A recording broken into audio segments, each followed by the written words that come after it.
another video ulit. Another day, Another video. Yeah, naisipang mag-vlog. Wow. Hindi natutuloy lagi yung vlog na video. Oxford Street tayo. Pwedeng Diretso, oo. So, ayun guys.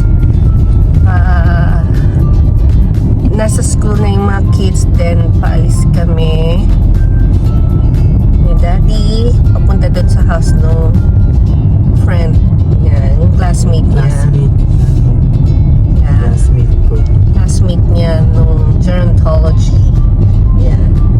Then itatry nilang mag-walk-in application.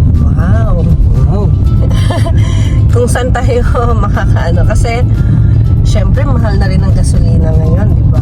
In 300 meters, turn left So, onto Oxford Street East. Yung biyahe ni Daddy going to his work, 1 hour nga siya, 1 hour drive. So, talo rin dun sa gasolina. Halos. Parang maliit lang kikitain.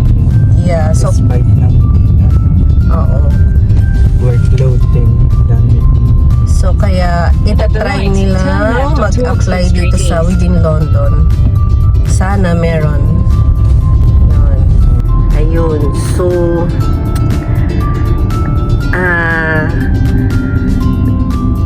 ano pa ba? Yung update, almost 1 month na rin kaming nakalipat dun sa new house namin na nirerentahan. So, ano naman siya? Okay naman so far. Kasi bahay eh. So, expected mo pag bahay, merong nasa baba. Pinaparent rin kasi yung nasa baba. Merong nakarent sa baba, meron na doon sa likod namin. Pero in fairness, tahimik sila. hindi namin naririnig yung minsan, kapag kami ang tahimik, yun nga, medyo naririnig namin. Pero hindi ganun lagi. I mean, basta tahimik sila, in fairness. I mean, hindi ganun karinig sa bahay namin. Mas narinig ko yung mga creak ng Crickets. hindi crickets eh, yung kahoy nung bahay. Yun, nagigising ako kasi yung furnace din eh, di ba? Kapag tumutunog yung furnace, yun yun yung naririnig namin, yung furnace. Rumbling sound. Oo. Yun yung mas naririnig namin ngayon. Tapos yung sa Victoria Street, ayan, wala nang gamit, na na namin siya. Hindi naman namin siya talagang nalinis, pero Totally. oo. Pero malinis na. As in, pati napag may mga konti lang na iwan na pang cleaning. Yeah, oo. May onting naiwan na mga panglinis. Tsaka, yun, iniwan namin doon. Pero wala na siyang gamit. Wala na kaming babalikan doon. Kasi nakuha na namin yung mga kortina, ganyan. Pati yung mga naiwan doon. So, isusoli na lang namin yung susi by Friday. Kasi katapusan na ng March, di ba? Mag-i-April na. So, hanggang March lang naman talaga yung 60 days namin doon. In 400 meters, turn left onto Huron Street. So, ayun. Dito kami sa Sandford, Huron Street. Yan. Kasi yung classmate ni Daddy, dun pa sa may Adelaide North. Nagre-rent din sila house, pero sila per room turn naman. left onto Huron Street. Mas muna yun kasi wala kang masyadong gamit dun eh. May gamit na yun, tapos per room lang naman yung nire-rent. So, mas siya. Mas mababa. Pero sa amin, okay na yun. 1,400 per month all in, diba? With internet. Compare dun sa dati Continue on namin Huron Street for 800 meters. sa Victoria Street, 2,000. All in nga rin siya. Pero, yun, 2,000 mahal, diba? So, okay na yung sa ngayon. So, medyo cleared na. Then, ayun, yung mga kids, okay naman na sila dun sa new school nila, in fairness. In fairness naman dun sa new school naka-adjust na si Erin at Bonchi. May friends na sila.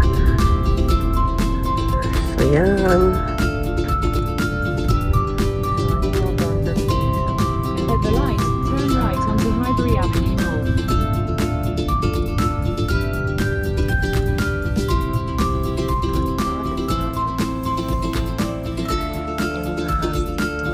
Ito yung mga medyo modern. Siguro 2,000 doon mga na ano, no? Na build. 1,000 sila. Tapos yung sa amin, yun yung parang 90s house. Luma. Ito yung mga bagong house. Ako hindi pa ito yung pinakabago, pero siguro mga 2,000s ito yung mga house na nagawa. Year 2000.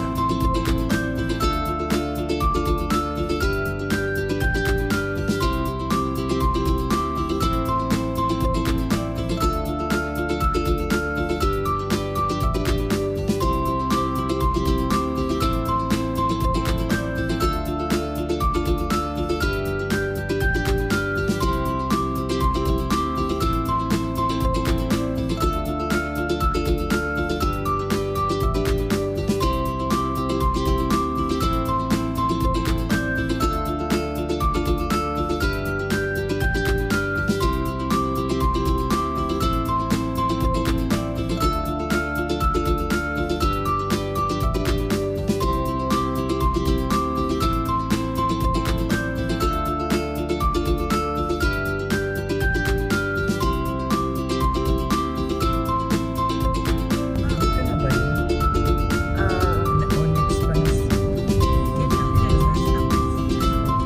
At the light, turn left onto Komoka Road, County Road 16. Galing kumoka na to.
Ayan guys.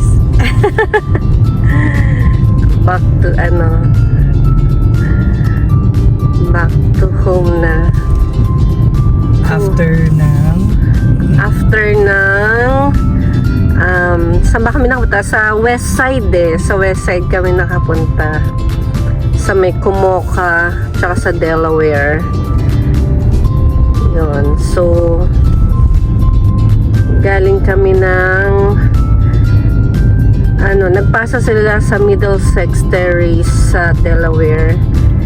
In 400 Tapos meters, si Daddy turn dun right sa onto country. Sanford Street. Country Terrace. Country Terrace. Oo, sa may Komoka. Komoka na. Maganda din doon, no? Wala nga lang bus doon kasi nga maliit lang siya. So, Pwede ba dito? hindi yun ginawa nung sasakyan na yun. Turn right onto Sanford Street. Sanford Street. Yeah.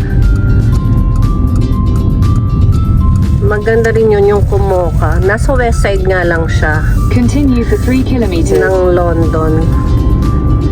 Tapos, yan, pumunta sa McGarrel. Tapos, after na McGarrel, dyan sa Earl's Court. Then sa Kensington. Sa Kensington. Mm-mm. Hindi na sila hiring sa long-term care, sa retirement na lang. Talaga, sabi. Self-try again Expo. Sabi sa akin, parang Filipino rin yung nakausap na. Yun nandoon. Oo. Yung parang, Pagpasok namin, dapat sa Manor din. sa Manor, Oo. Pilipino din yung nandun di ba? Ewan ko lang kung nandun pa siya. yun. Oo nga, no? Pwede rin.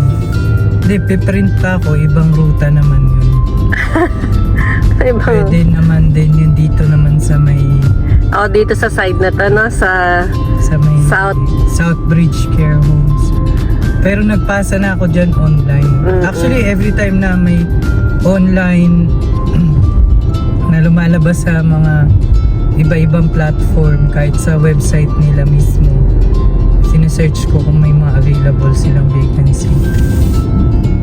Vacant na job pala. Ina-applyan ko na kaagad. Tapos constantly na-update mo rin siya from time to time kung ano yung mga bago nga rin, nadagdagan ka ng certificate or may nirenew ka na training, lumipat ng bahay, dapat check bago kasi yung ibang website kasi nasa-save doon yung resume mo or yung curriculum vitae mo. Tapos merong parang tawag doon yung options doon kung anong gagamitin mo, ano. Kung pwede mo nang ipasa, i-submit your resume na lang na easy apply, mga ganun. Oo. Usually kasi online na talaga ngayon kasi AI na yung ngayon di ba? May nag-check ng resume online. Indeed, Jobstreet, mga ganun, di ba? LinkedIn, ganun. Pero syempre, tingnan nila daddy ngayon mag-walk-in. Kung effective pa ba ang walk-in. Kasi in-update ko yung resume ko. Pagka online kasi yung ipapasa mo, dapat talaga, parang detailed siya para pumasok siya dun sa algorithm ng AI nila. Kasi pag pati yung format, hindi ka tatawagan. No? hindi ka maliit yung chance na matawagan ka pagka yung format hindi nakaayos, yung mga details niya hindi naka-add, ganun. So parang makikita ni AI doon na weak match ka doon sa hinahanap nila na mga Kaya siguro medyo sabi nga nila mahirap na rin ngayon kasi nga AI na yung nag-check ng resume mo. Mas mahirap yan pag AI na yung nag-check ng exam. Pati nag-i-interview sa'yo, no? Ng PTE core. PTE core. Yun, AI na yun eh. Kaya mas mahirap yun. Kasi doon although pwede mo i-contest yun kung ano yung grade, pero eventually rin naman, magre-rely lang din naman yung mga mag-check doon based doon sa nakita ni AI, bakit hindi tama yung sagot mo or hindi tama yung pronunciation.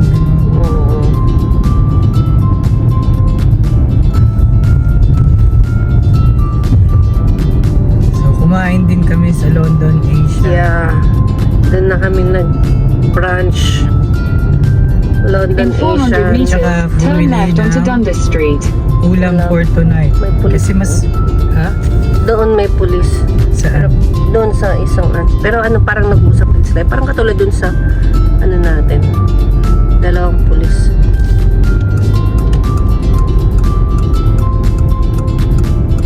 Take the light right onto Vancouver Street. Magsusundo na kami ng kids. Tapos, uwi muna kami. Uwi muna. Continue on Vancouver Street for 50 meters. Yan guys, nasundo na sila. See you in the next vlog.